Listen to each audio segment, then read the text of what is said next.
We've got to figure out how to live in our neighborhoods and in our cities in a different way. And so I see this as a demonstration, a model of how people can live in the cities and live ecologically sensitive and live really well.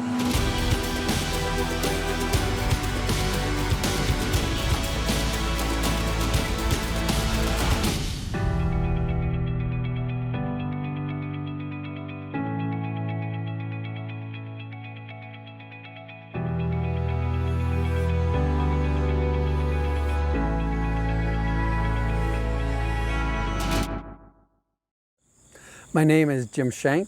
I co-founded Enright Ridge Urban Ecovillage in 2004, and we're in Cincinnati, Ohio. My wife and I are both social workers, and I was the director of Covington Community Center, which is a neighborhood center over in Covington, Kentucky, which is right across the river. And this was in the 70s. And we just became aware of the fact it wasn't just the poor that weren't happy. It seemed like most people were.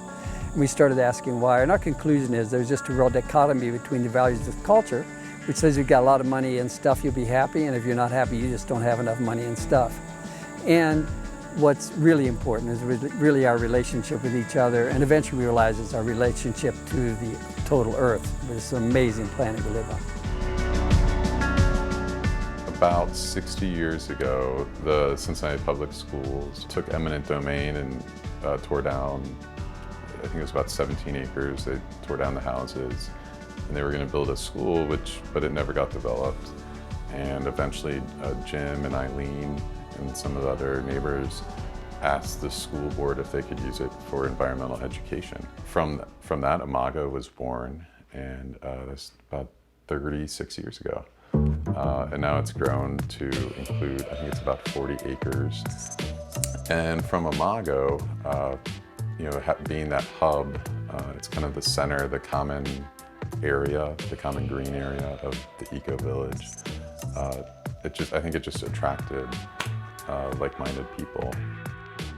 Our Amalgams Mission was really to help people get connected, whether it's health, spirituality, work, whatever, to the earth and how it interrelates with that. We really have reached a lot of people have gone through Imago programs, but we really got to a point where we thought we needed to walk our talk. And though we had done a lot of things in the neighborhood, we felt an eco-village would give us really a grounds for living sustainably.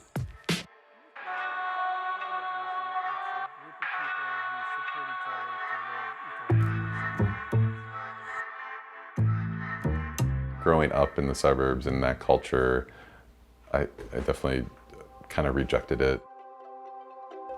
I'm Matt Trokin. I've been part of the Enright Ridge Ecovillage for 5 years. After I graduated school, I did a couple years of AmeriCorps, and that really shaped my values and perspective on life. And AmeriCorps is like the Peace Corps, but in America. One of the years I did was at Imago, the local nature center, and part of what I did there was help with, while the eco-village was forming, to do community organizing. And I always thought it would be a great place to come back and settle. About 5 years ago, me and my wife, we moved here and bought a house and got involved with the community. It's been great to have the support of the community. At each part of the process, our neighbors kind of helped us figure out how to live more sustainably. I'm Jane Genzik, and I'm a member of the Enright Ridge Urban Ecovillage in Cincinnati, Ohio, and I've been a member for just over 2 years. My husband and I lived in the St. Louis area, but we did not have enough yard to really do the kind of gardening we wanted. We were pretty remote from a lot of the things that we wanted to do. I was feeling isolated from family and from having the ability to fulfill the purpose of making a greener space. Our daughter lives and lived at that time in Cincinnati area as well. And so we decided to kind of form an extended family with her. We had an opportunity by moving into the eco-village of having the woods that we wanted to have in our retirement, because we both really enjoy walking, and I really get a sense of peace and balance through just walking through the woods and just listening. That really calms me. So for us, the eco-village was that community was already established, and they were very generous in making an avenue for us to be part of that. The Ecovillage is made up of a lot of different parts. Some of those parts would include the governing body that we have agreed on as members to help organize all of our events and how we live, and that's part of the intentional part of our community. The Ecovillage, over a fair amount of time, has gone through a process where the idea of having money and having contributed hours of service will be a determining factor in what type of member you would like to be. The community supports itself economically. Number one, it's each individual home, family supports themselves. So I mean, we will help each other out if there's an issue or something, but each family is responsible for their own lives. The organization itself, we really don't have a lot of expenses except for the three businesses that we have, which is the Forum Project, the CSA, the pub, and the housing. I think food is really the strongest way that Ecovillage reduces our consumption and waste. And our Urban Earth Farms started out as a farm project with the mission to not just grow food for people, but to teach people how to grow their own food. And as a result, a lot of the people in the Ecovillage have large gardens and grow a lot of food and keep animals, and have learned a lot of the sustainable practices and are implementing them every day. The Ecovillage supports arts and culture. We provide a market for local artists to sell their products.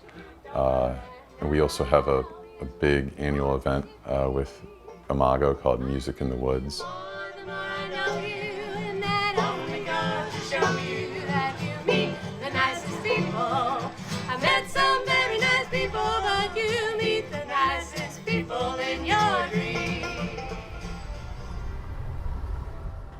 We have social workers that live in our community. We have people who work with other nonprofits to help provide funding for housing and food. And that, to me, is one of the greatest things that we have in the Ecovillage, is we have a mindset as a community that these things matter to us in our personal lives and as an organization. And we have, as an organization, made some pretty remarkable decisions for change so that we can grow. And I have to hear about all of the places where that doesn't fit for people.